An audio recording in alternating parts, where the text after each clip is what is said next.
DJ.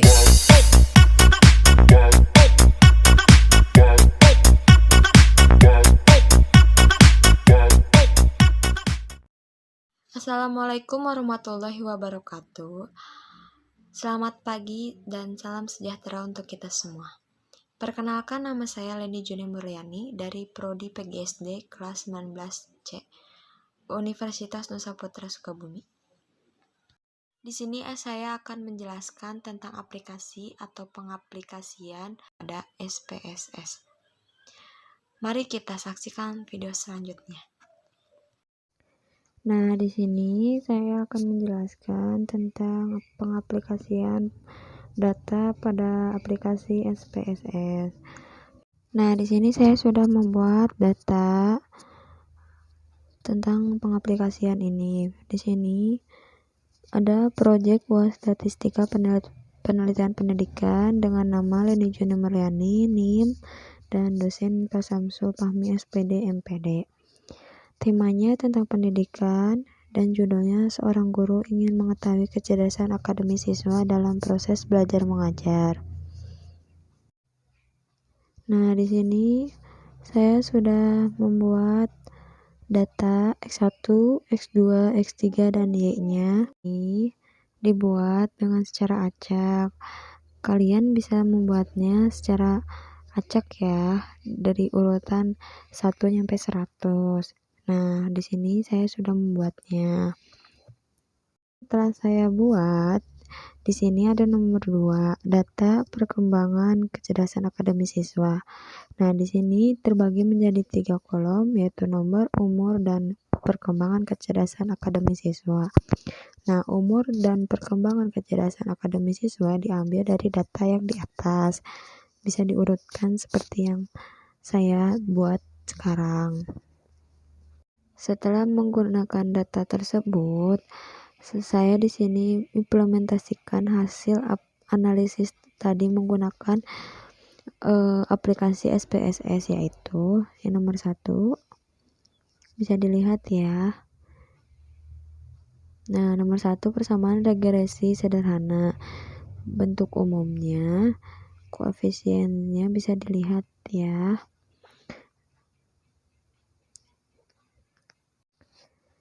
Nah, setelah yang tadi saya aplikasikan dengan menggunakan aplikasi SPSS, nah agar terlihat semua, saya kecilkan dulu gambarnya ya. Nah, di sini koefisiensinya yaitu bisa dilihat dari gambar ini. Nah, di sini ada rumusnya, yaitu Y sama dengan koefisien regresi ditambah konstanta. Persamaan regresi dari persoalannya min 0,617 ditambah, nah 0,617 nya itu diambil dari umur, ditambah 84,627. Nah, 84,627 diambil dari konstanta karakter, di mana Y adalah perkembangan karakter siswa dan X adalah umur. Nah, yang kedua, bagaimana hubungan antara umur dengan perkembangan kecerdasan akademis siswa? Bisa dilihat gambarnya yang telah saya buat menggunakan aplikasi SPSS. Nah, di sini di bawahnya ada rumus model korelasi sederhana sama dengan min 0,163 itu diambil dari persamaan kondekon.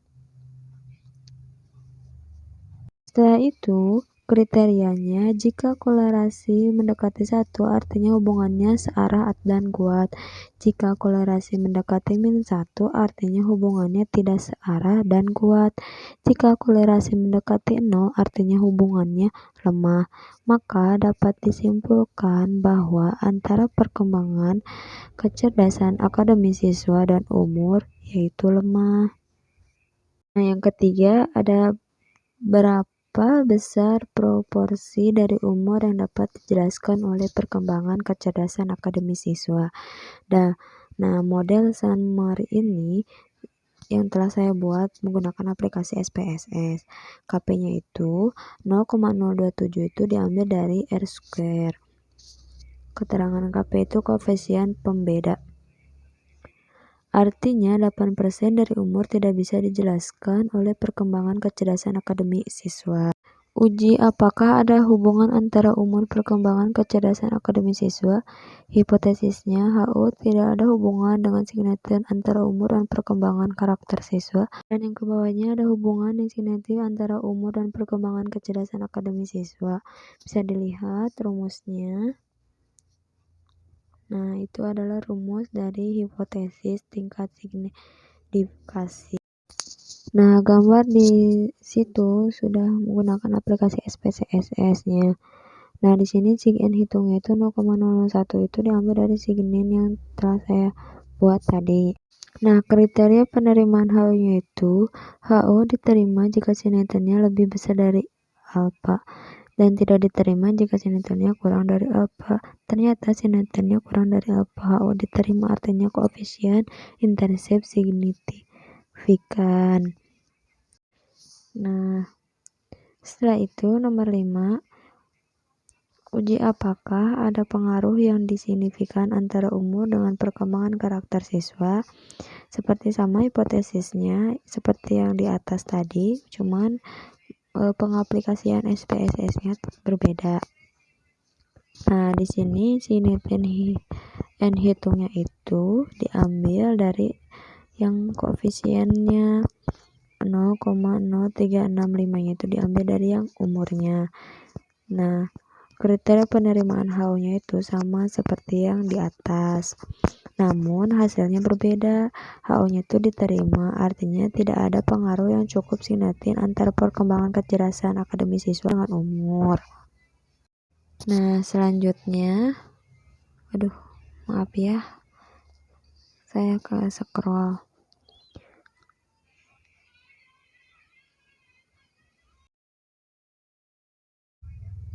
Nah, uji apakah ada pengaruh yang signifikan antara umur dengan perkembangan kecerdasan siswa menggunakan ANOVA atau ANAVA.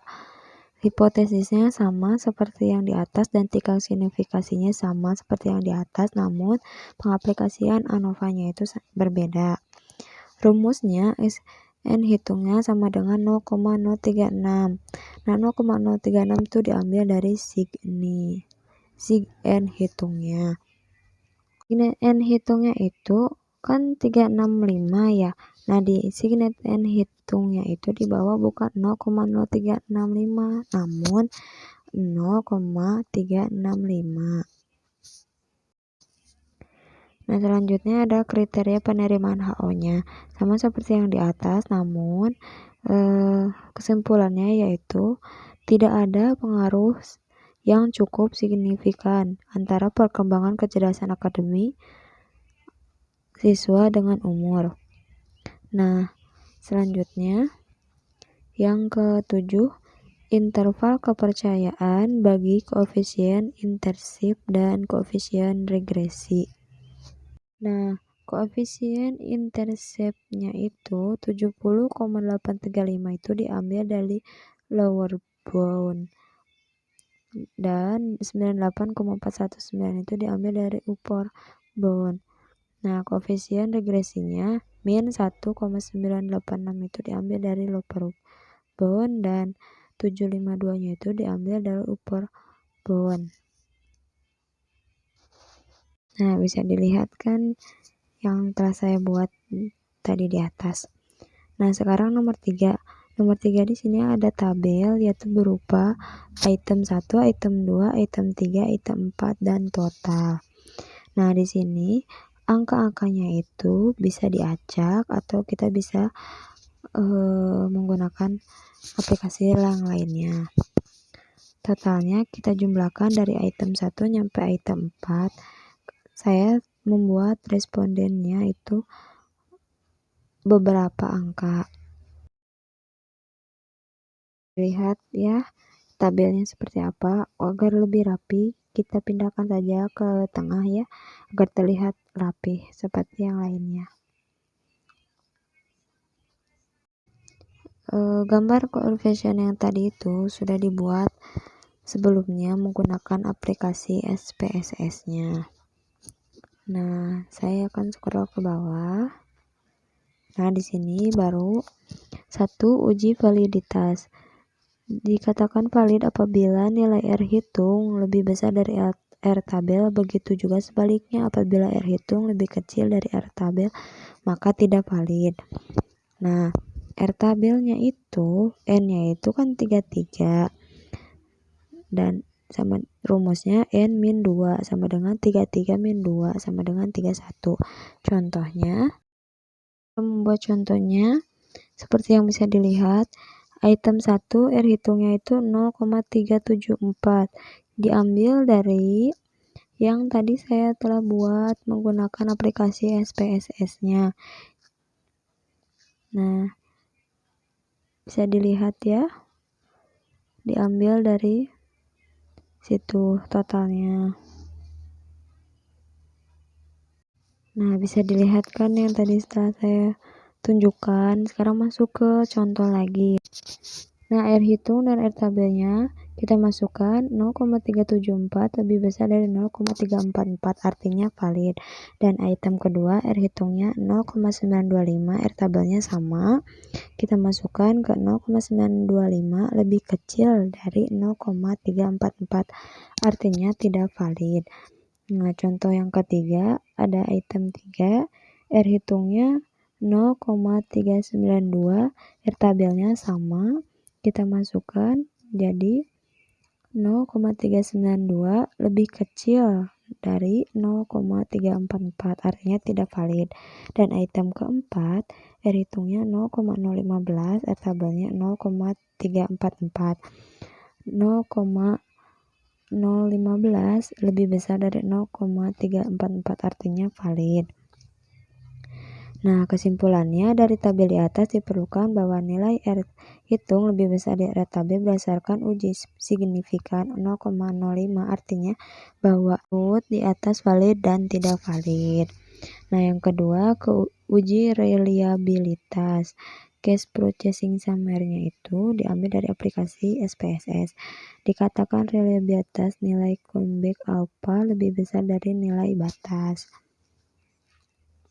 Nilai batasnya itu 0,60. Bisa dilihat ya, nilai batasnya 0,60. Nah, sekarang reliabilitas statistik 0,64, contohnya 0,047 lebih kecil dari 0,60, artinya tidak reliable. Kesimpulan di atas dijelaskan bahwa nilai callback alpha lebih besar nilai batas, yaitu 0,47 lebih besar dari 0,60, yang menunjukkan bahwa variabel item 1 sampai item 4 tidak reliable. Mungkin sekian yang bisa saya sampaikan, penjelasan yang telah saya sampaikan, data yang telah saya buat menggunakan aplikasi SPSS-nya. Mohon maaf bila ada salah kata maupun perbuatan. Saya pamit undur diri. Wassalamualaikum warahmatullahi wabarakatuh.